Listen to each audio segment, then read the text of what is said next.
history, Wolf. Let's start off with person number one, Wardell Poochie Foose. Died July 24th, 2003. Poochie was a member of the, just part of the security on death row. Me and him was cool. We never really hung out and this and that, but his whole thing was the same as everybody else. He was killed over the same thing. So everybody on that shirt was killed basically for the same purpose. And I'm gonna try to elaborate on that in a minute, but Reggie knew more of Poochie than I did, but I chose to put him on there because Poochie and I didn't see eye to eye. But that don't mean just because he gone, I just erase him. So I put him on there so people wouldn't think that I was being selfish or being a bigot, hating. So I put him on there so they can see that, because a lot of people out there still like Poochie, love Poochie. So I put him on there too. The next shirt is gonna have. Yeah, it's Fouts. But his name is Wardell Fouts. Some people know him as Darnell Bolton, but it's Poochie, and he's better known. And I'm saying it. Opinion, and Reggie's just saying that no one else here is that he's responsible for the murder of Biggie Small. How sure do you feel about that? Well, none of us sure, but that's what I believe from the investigation that was done by LAPD task force, along with the FBI, the DEA, and all of that. That you can find the whole detail in the book Murder Rap, done by Greg Kadings. Right. Did you know Poochie? Yeah. Okay. So when you hear the theory that Poochie was the shooter, what is your take on it? Right on. Okay. You dead point. See, how do I say this without saying it in a fucked up kind of way? Everybody at Death Row had a certain talent. Was a certain kind of way. Some cats had no tolerance whatsoever. Some cats was in the vein for the paper, and the money was good, doing certain things. So, now that he's dead, I mean, everybody can speak on it and whatever now. I'm surprised they haven't came and said they know who did it. But the hood talks. Everybody know who was doing what, especially when it comes around death row. So, yeah, everybody knew who did it, why it was done. And, some cats are still applauding the fact that it happened because we lost Tupac. So just in retaliation of that, it is what it is. And I guess a lot of people to say about him if that's true. Well, you have people out there that want to believe the dirty cops, the Rampart cops, and all of that have something to do with it, with the David Mack and all of that. But that's just old white men that had nothing to do with the Tupac or the Biggie case that's pushing that narrative. Well, I think David Mack also owned the exact same car, and maybe that's why a lot of people linked his name to the killing of Biggie. So now we're going to say a cop is going to be stupid enough to do a drive-by or assassination on someone in his own vehicle. Okay, all right. Yeah, I think we have heard of dirty cops involved in shootings. So in their own personal vehicle. They had one robbing a bank.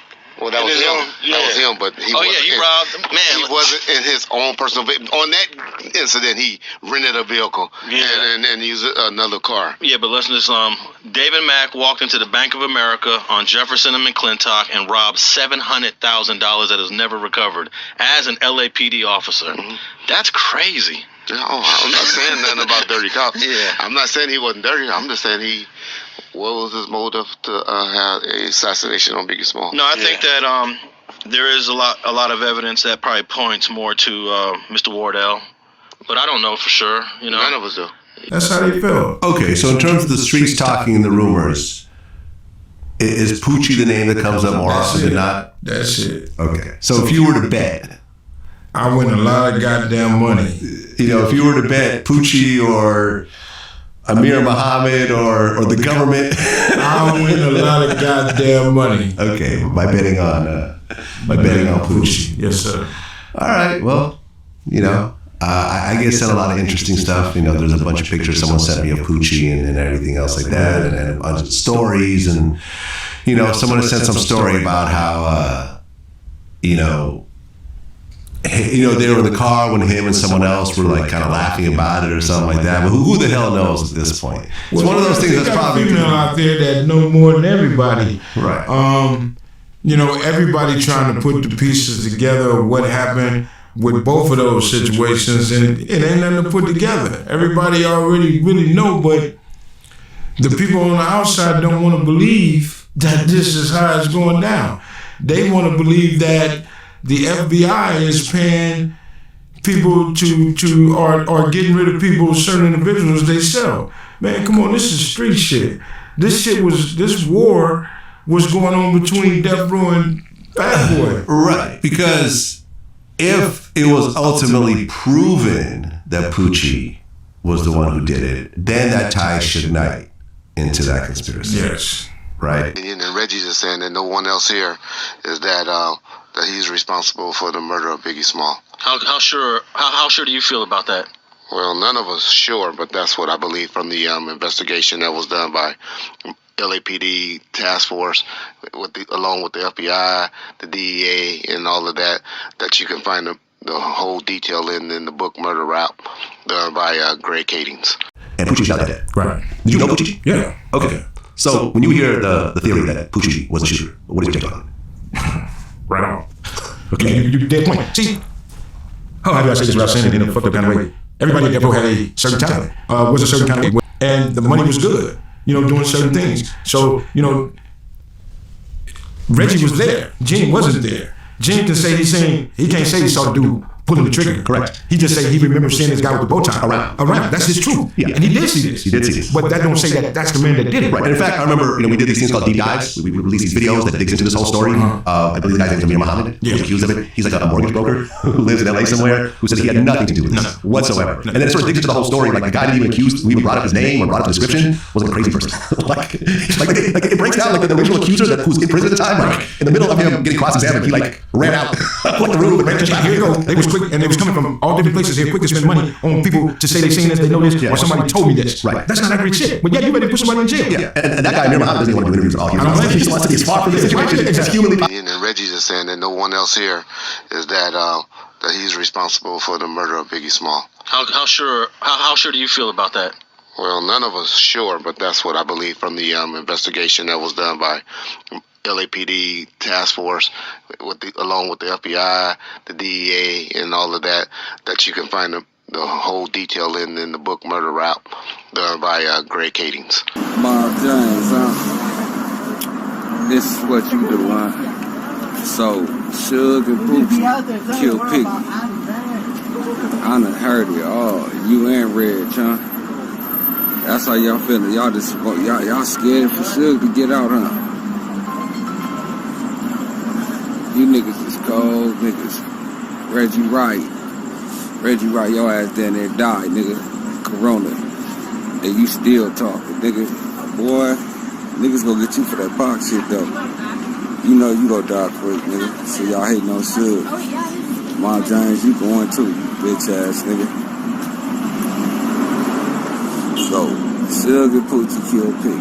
God damn, that's what we do there, huh? Yeah. You niggas lying like a motherfucker. Hey, y'all hear this shit right here, though? Y'all hear this shit? This Mob James nigga and this Reggie Wright nigga. Now, Suge and Poochie killed. Y'all hear these niggas? Over 90% certain that you say he was involved in Biggie's killing? Yes. Was he the driver of the green SS? He was the only occupant of the vehicle. Okay. And This nigga Reg, you see, this is why niggas' careers didn't go nowhere when niggas signed to Death Row. That was the word. It was good for a nigga, because at the time I had a case, and Blood was locked up. Like, Suge ain't really got nothing to do with the downfall of Death Row. It's the niggas he had around him.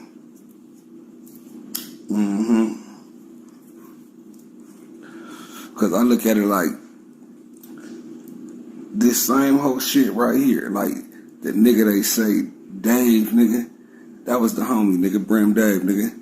You know what I'm saying? Blood from 5-4 Brims, but he from S Gang too, though. He used to run with my homies tough. And for the record, nigga, I stopped coming around Death Row because of this bullshit right here. I knew niggas was hoes, though. I knew niggas was hoes. And when the homie got killed, I knew it was gonna be consequences. But what killed me, though, y'all hate on Blood so bad on the SUGE, nigga. When Blood was blessing niggas' pockets, nigga. But he had snakes around him. That's how Blood was done. Cause, you know what I'm saying, he wasn't checking his surroundings, nigga. Having too much money. This nigga, Reggie Wright, nigga. You go put me out there, nigga, like I led the charge, nigga, on a Nate Dogg, nigga. I ain't gonna even talk, nigga, but you niggas is hoes, Blood. You know what I'm saying? Because people don't know, Pac was having it hard in prison. I mean, I know we all have it hard, but he was having it especially hard. There was rumors of things that happened to him out there that y'all done heard. I've heard a few rumors, but I never believed them. Like beating him up or something? All right. But anyway. Anyway, man, I want to know. You ain't getting me speaking on that. Oh, you was getting poked in his booty. So anyway. Go ahead. So we reached out to him, and When he came with, why do we got that on there? Oh, man, you know he with it. You know, shit, he finna be one of us. I'm outnumbered now because everybody is liking Tupac. Everybody is liking SUGE now. Everybody is, they got SUGE back now. Everybody is saying, okay, I ain't got to rob no more. I ain't got to do this no more. So everybody got SUGE back and more, Mob, you tripping. You drinking too much. Mob, you on one. No, I'm not on one. So crazy. And I was so mad and angry at SUGE when Buntry passed. After the funeral, I was like, it's right here. I gotta get rid of this dude. I don't like him. So see, you wanted to get revenge on SUGE for his role. And my brother's death. Yeah. And even though he wasn't the one who did it, but no, still. I was just mad. I was just infuriated. And then the more Buntry got closer to SUGE, the less money that they were getting because SUGE was doing a lot for Buntry. So he was paying Buntry well. Yeah. Buntry was getting more money than everybody. How the fuck this dude is getting this and I'm getting this? You giving me peanuts and he getting this. Now the homies. And I'm telling them. I'm telling all of them. I told my family before Buntry was killed that gotta watch out, bag up. This shit is this. And it was always, Mom James, you drinking, you drunk, you tripping, and shit like this. You know what I'm saying? And when I tried to tell them that this shit is coming, nobody wanted to listen to me. You know what I'm saying? And when Buntry was shot, somebody that was with Buntry had called and told them where Buntry was at. Now there's an armed-fledged war between each other in death row. It was crazy because he was riding around taking care of his business, doing his thing. It's like he wasn't tripping. But my sister the other day showed me some of this piece out the Bible that he had the same day, the day before he died, he had it on his nightstand. And I think Buntry knew something. He had to know because it was all over the place.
Old mob gang.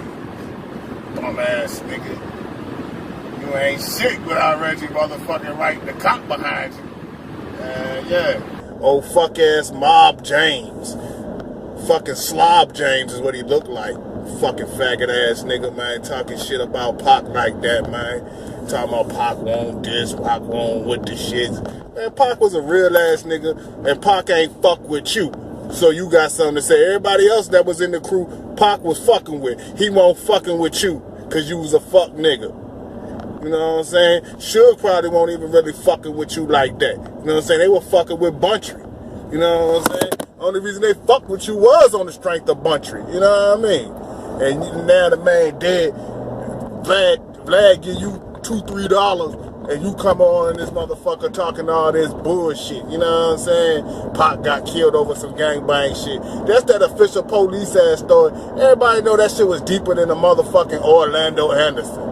You know what I'm saying? Everybody know that shit was deeper than that, man.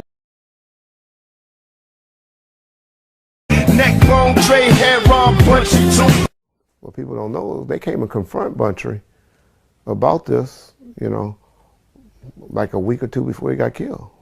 Buntry goes and say, no, man, come on. It's not true about the tape, and we have nothing to do with this. A little bit prior to that, they killed a dude that's one of the dudes that actually did it. His name is David Brim, in front of Buntry House. That was a message. They followed him over there, killed him, shot his girlfriend. She still don't have an arm from that. But killed him in front of Buntry House, sending a message. Then they come and talk to Buntry. He denies it and all of that. And they call me. Said, Lil Reg, we don't believe you had anything to do with this anymore. But we want to know where SUGE live. We want to get him. We give you $50,000. Like, fools, what are y'all talking about?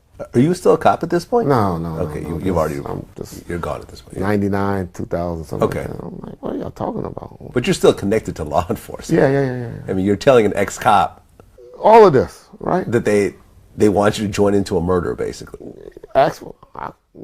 Through death row records or whomever to try and locate them. And we tried to reach out to re-interview Yafu Fula through death row records, death row attorneys.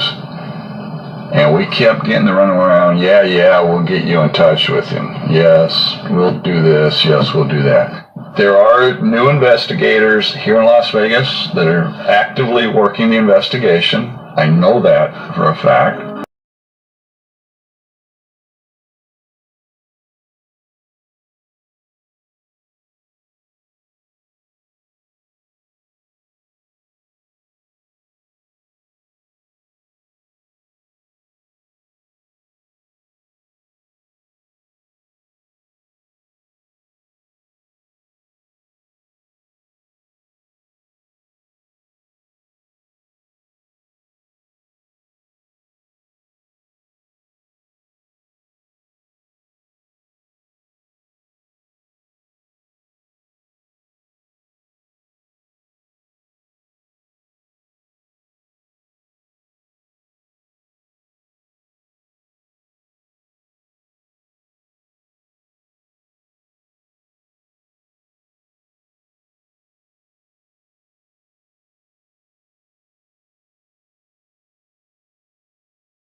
I used to just do stupid shit, man. Just stupid shit. I used to just do stupid shit, man. Just stupid shit. And his little brother, Davey, Brim Dave, is the one that was actually killed in front of our house around the corner. And me and Tom used to, his moms and pops go to work, we was right there. He got gunned down, him and his girl, in front of the house.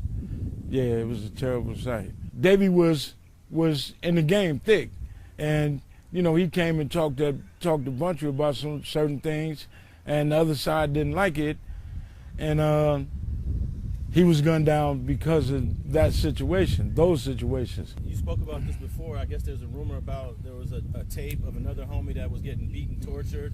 Yeah, that was kind of the tape came out because I was suspicious of a certain individual. And this cat, I could say his name because I don't give a fuck about him. His name is Lip Dog. And Lip Dog was hanging with Buntry in the house. And I said this after Buntry passed, and when Lip was there, I said this to them, that they saying Buntry had a tape and was watching the tape, yada, yada, yada. There never was a tape. I brung that up. I made that up from right here. There never was a tape. I brung that up. I made that up from right here. There never was a tape. I brung that up. I made that up from right here. There never was a tape. I brung that up. I made that up from right here.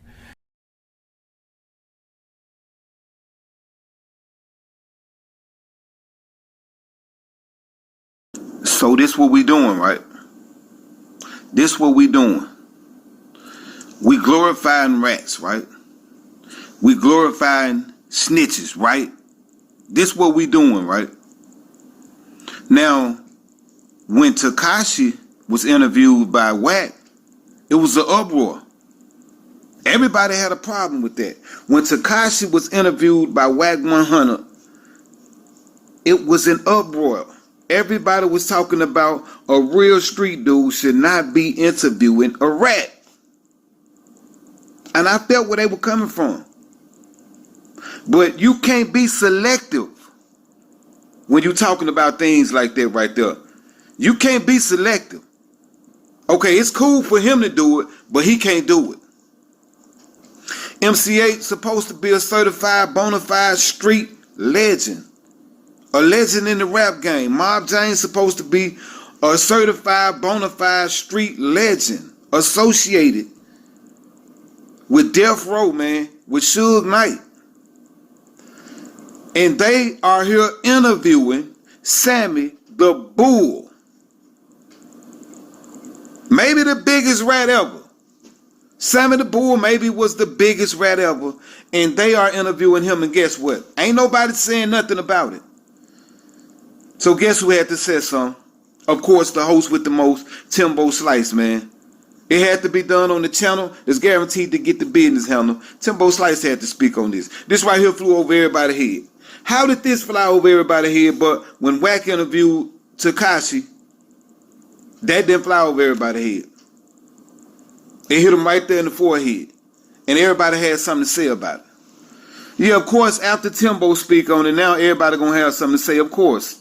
Because that's what people do. They follow suit. Monkey see, monkey do. That we in a monkey see, monkey do environment on this YouTube. When I saw it, you know, at first I saw the preview, and I was like, this can't be real. But then I thought about it. I was like, yeah, this real. We live in that particular world where snitches get glorified.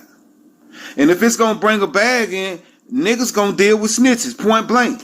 Niggas don't care. If it's gonna bring a bag in, niggas gonna deal with snitches.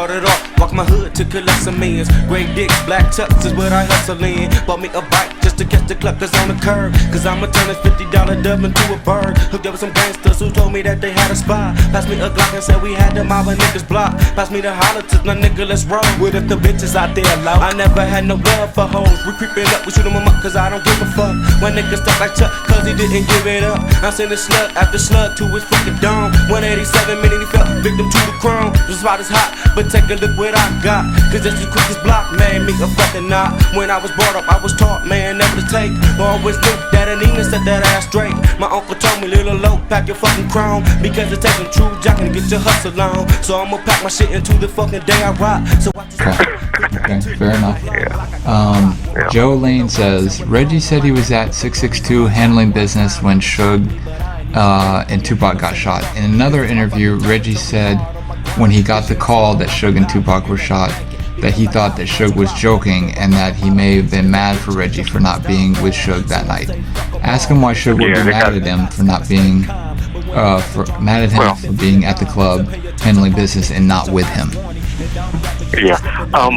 He got it wrong a little bit. Okay. I said Buntry and Neckbone came and told me that SUGE and Pocket just got shot. Right. And so I thought they were joking when Buntry and Neckbone came and said, hey, SUGE and SUGE and Pocket just got shot when they came to Club 662 and told me. And the reason why I thought he was mad is because, you know, I'm usually everywhere with them.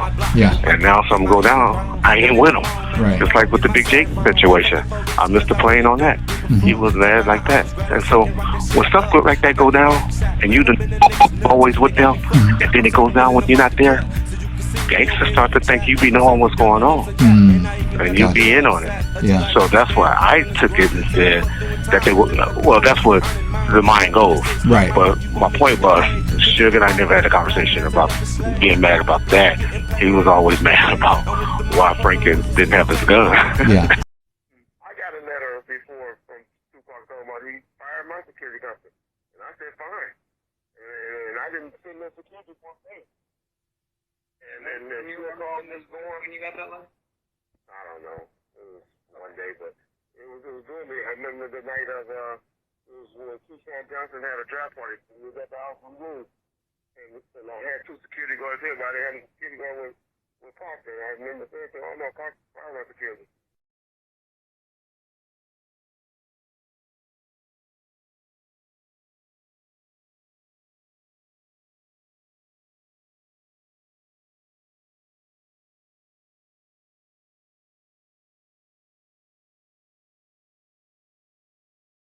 What up, Ball First Family?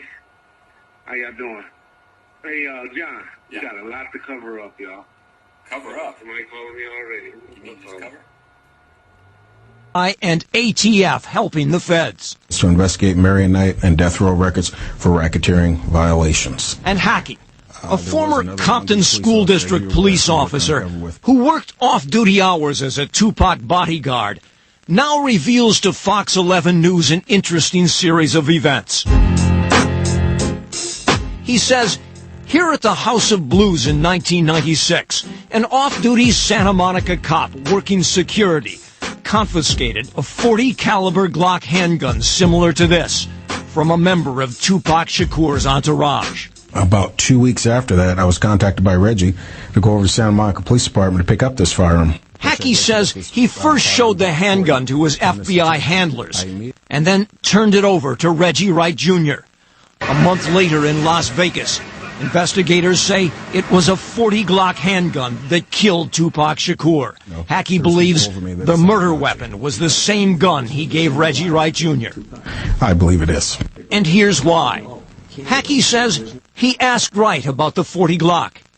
He stated once I gave him that firearm, he gave it back to his daddy, who at the time was a lieutenant with Compton Police over the gang division. He stated his daddy booked that firearm in the property, which, you know, is really and truly far-fetched. And Hackey says 6 months after Tupac's murder, he had another conversation with Reggie Jr. about the missing handgun. It didn't go well. After that, Reggie told me, you know, hey, it ain't giving time. You know, I have the money, I have the people, I can have you killed, it ain't giving time. Hackey says he told his FBI handlers, and according to these transcripts obtained by Fox 11, also told LAPD detectives a decade ago that Wright had threatened I can have you killed at any given time.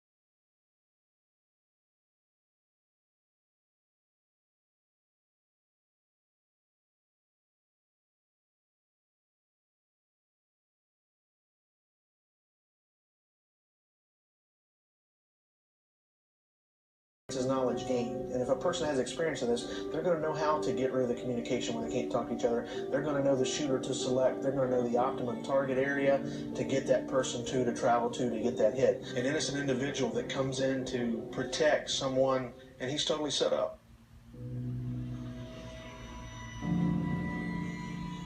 We went to SUGE Knight's home first. SUGE changed clothes. After that, we were driving back from where he lived at in Green Valley in Las Vegas. We're going down Las Vegas Boulevard. Another crucial part of your planning is going to be whether or not your victim is aware that he's in danger. If your victim is aware that he's in danger, he's going to make sure that his defense perimeter is there, that his defense is in place. If he's not aware that he's in danger, his guard's going to be let down a little bit. Just before we got to Tropicana, a couple of bicycle cops stopped SUGE. He opened up his trunk, and there was nothing in there. It was a brand new car. He got back in the car. We proceeded to go down to Flamingo. We turned right on Flamingo. As we turned right and we're sitting at the light on Flamingo and Koval, the white Cadillac then pulled up, and the arm came out and fired the rounds from the back of the BMW into the side of the BMW, hitting Tupac. Well, first of all, looking at the diagram, we have a stoplight and we have an entourage, which is not good for security. I would say that if this car were not in the lead car, that would still give the middle car an avenue of escape. Then you have the car with the person in it, and then you have their backup. What also I see is this car in the left-hand turn lane, or to the left of the entourage. This appears to be blocking the middle car from pulling over in case of emergency or case of accident. But I'll tell you what, this happens all the time in the Middle East, and this is typical of your assassinations in Colombia, your assassinations in some other countries, to where the car targeted is blocked in from going left, because the other car that pulls up to the right completes the quadrant, completes the silhouette of blocking the middle car in. There's no place for the middle car to go. The middle car is blocked in by the lead car, is blocked in by the car to the left, and is finally blocked in by the right car, which appears to be the shooter in this incident. When I saw a white Cadillac pulling up to Tupac and SUGE, it was no different than any other car that was going to come up to a red light and, stop. Only thing different about the Cadillac pulling up is that I noticed that it was getting a little bit closer to the car. No alarm, because there was, other cars pulling up to him and, Tupac. It's obvious that its intent is to block the middle car from going forward, this car left, and then finally the shooter to the right. It was sitting duck.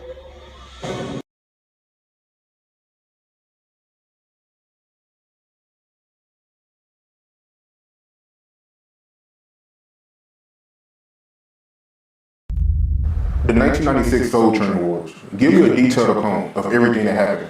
Okay. So what happened was, and I think God was looking out for us that day, SUGE had hired about 50.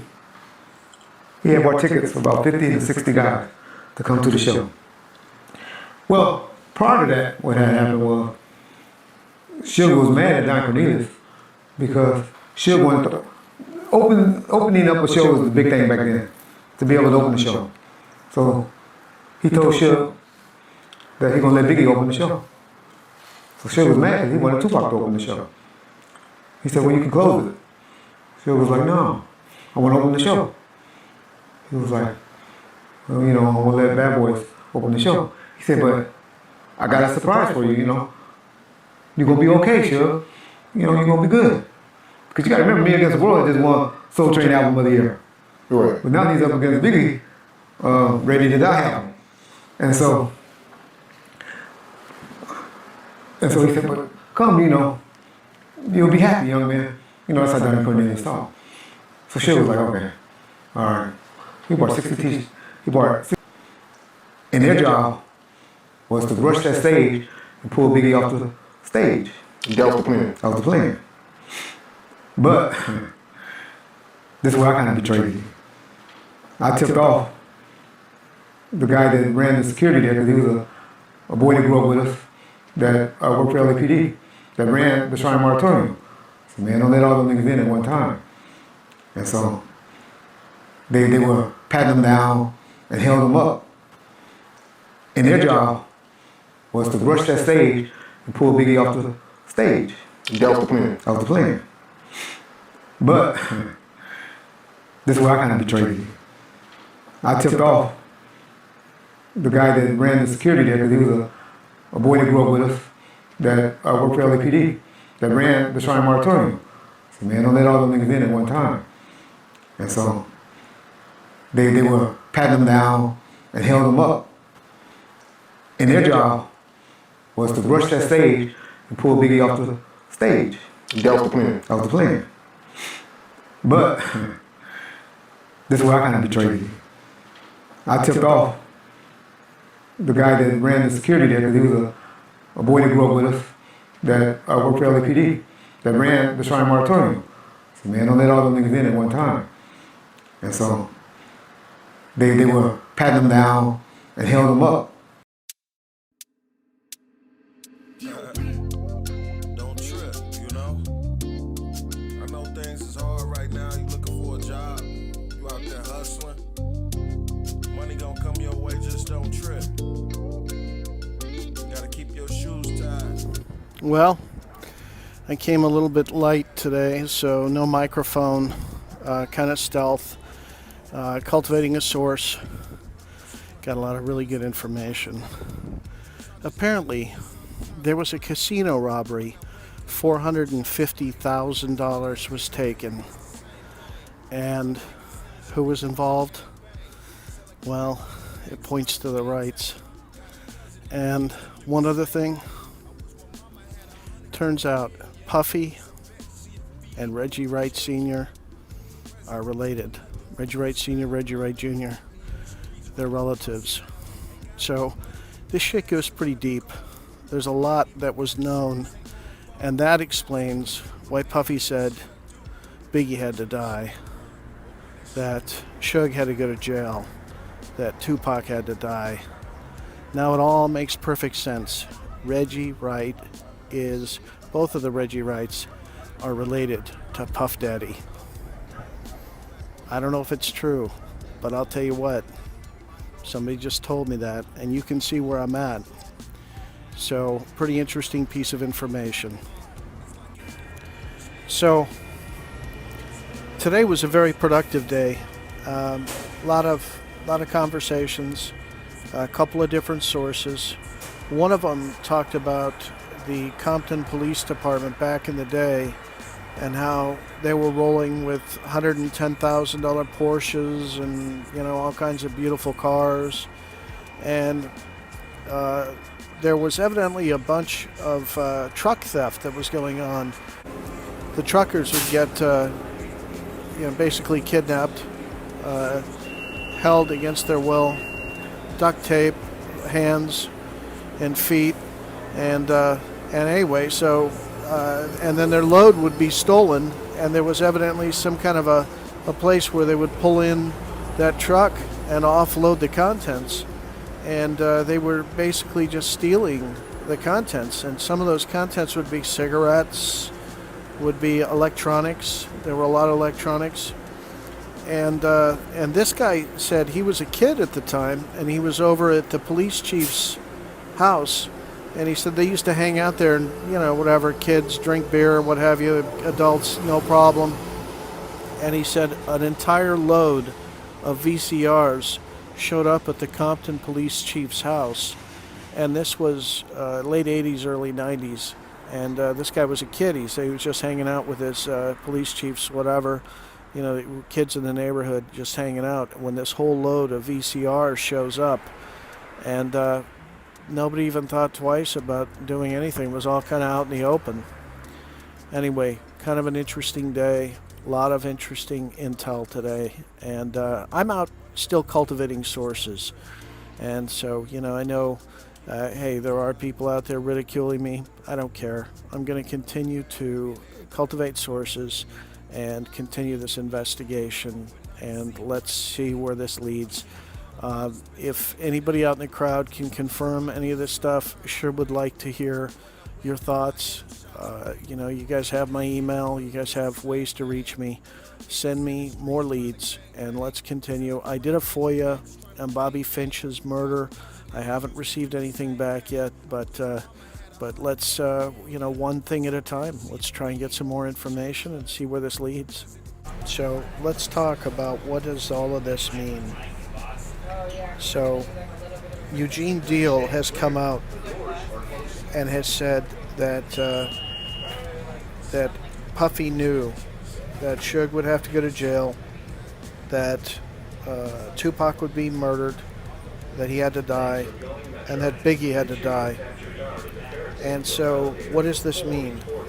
It means, how did he find out? He found out through his relative, Reggie Wright Jr. or Reggie Wright Sr. And so this all starts to make perfect sense to us.